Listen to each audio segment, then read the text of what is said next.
Hi everyone. I didn't post yesterday because the post that I made the day before, which I think was chapter 9, the backstory on that is that the night before that I had done extensive preparation to teach on the day of the Lord, the broad day of the Lord, and all of the events that that contains. And I'd worked a long time on it. And when I got ready to record, the Lord said, "That's not what I want." And I was kind of shocked, but of course I slowed down. And then he said this to me very clearly. He said, "My people will not recognize me."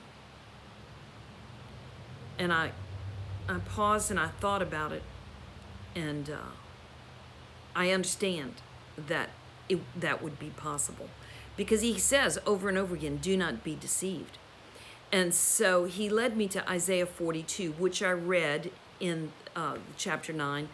And I have to say, I saw it in a completely different light. And I've loved that chapter for 40 years.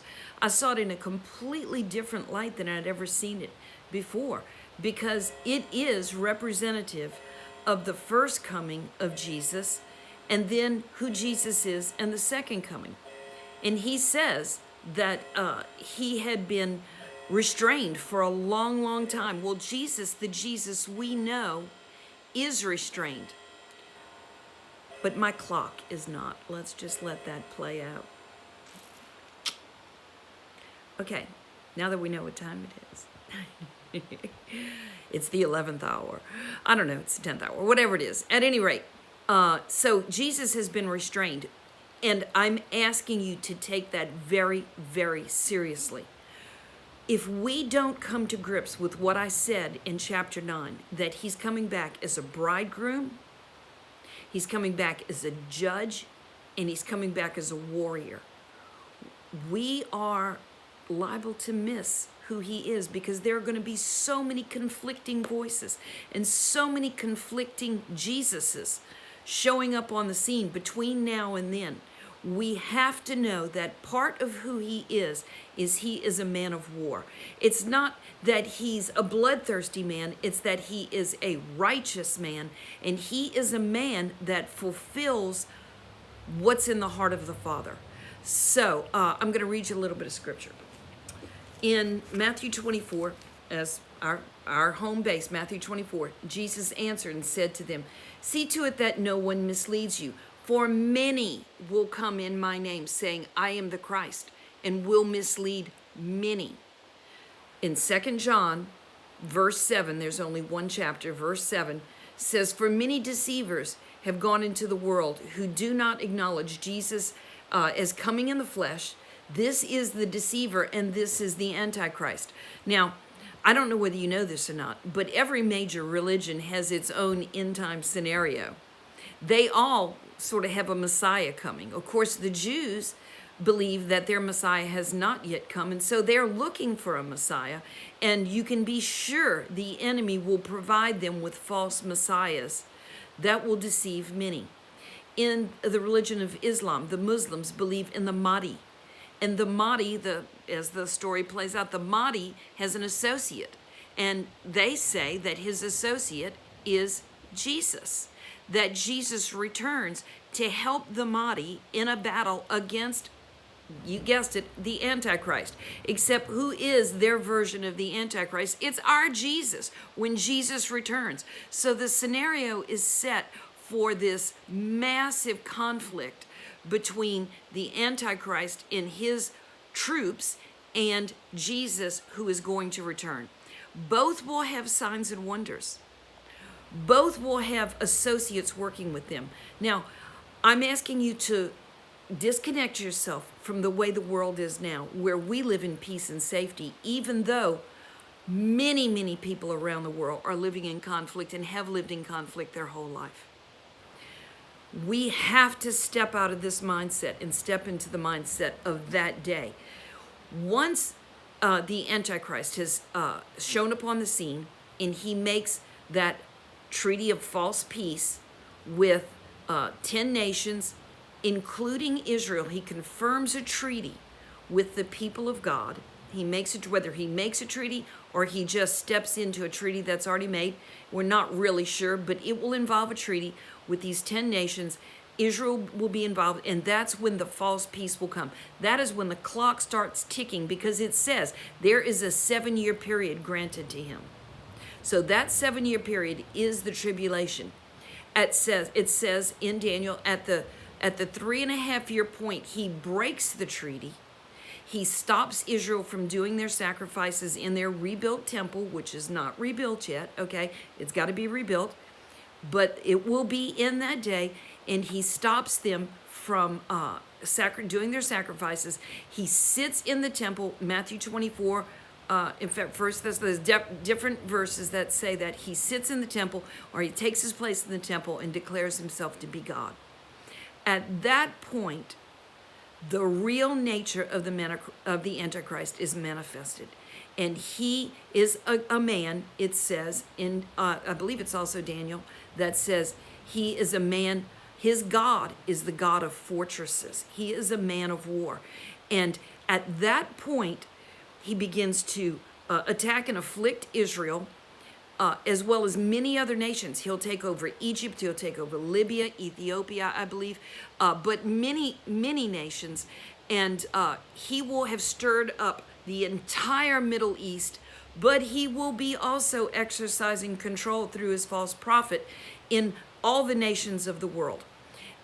He will be at war from that 3.5-year point, and it may very well be that before that he's at war as well. But he will most assuredly be at war for that entire 3.5-year period. Jesus is returning to a war scene. Okay? We've got to get that straight.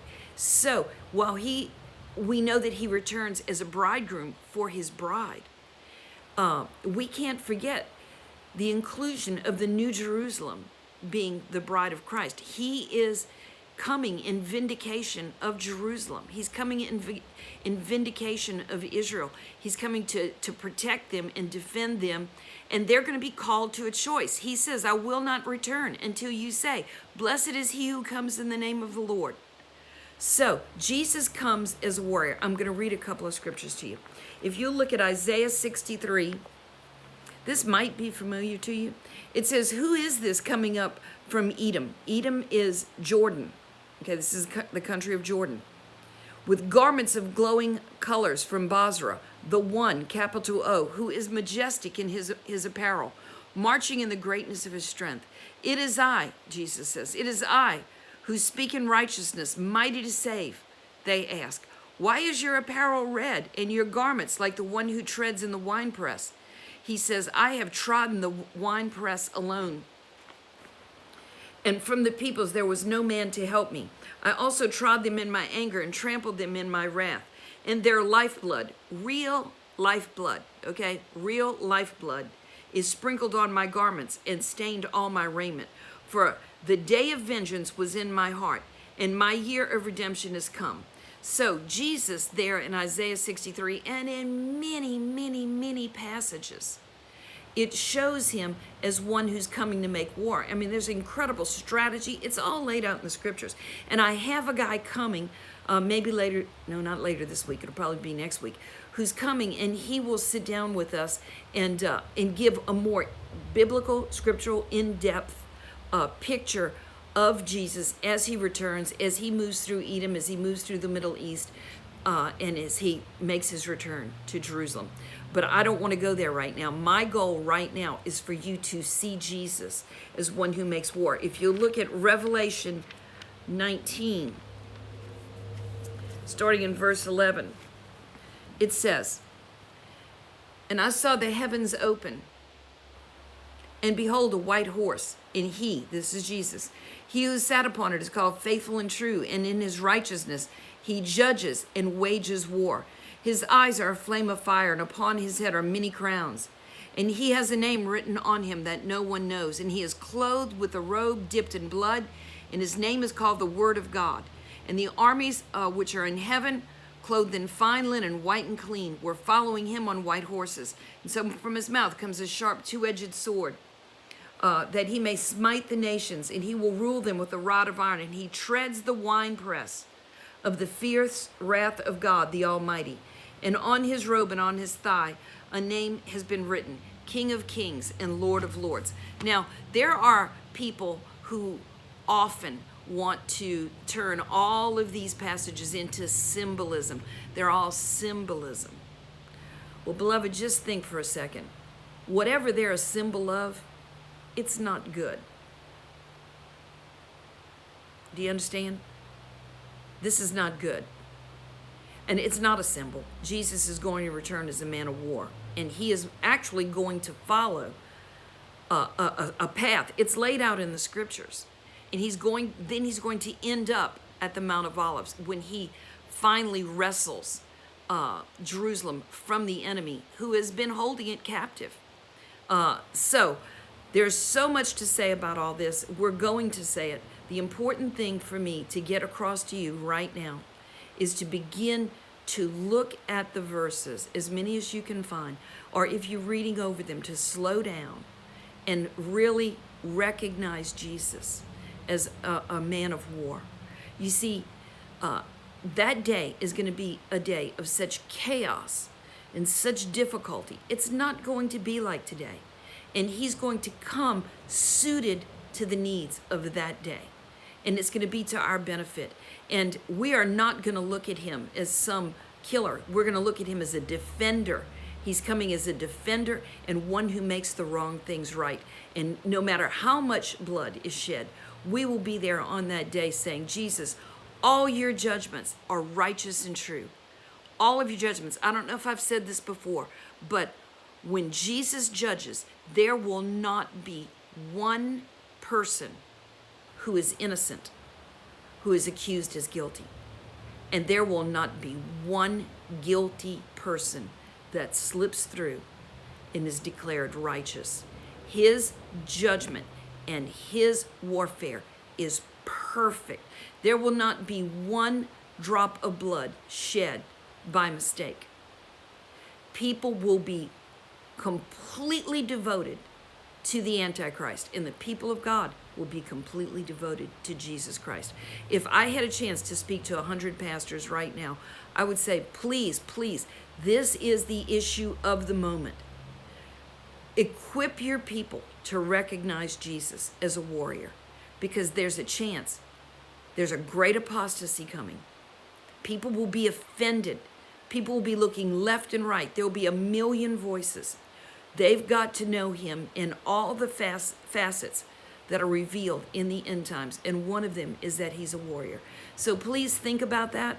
And I'm going to talk to the Lord and see where we go from here. I know it's intense. It is intense. There's nothing I can do. I'm trying to tell you what's written in the scriptures. Love you. Thank you for listening.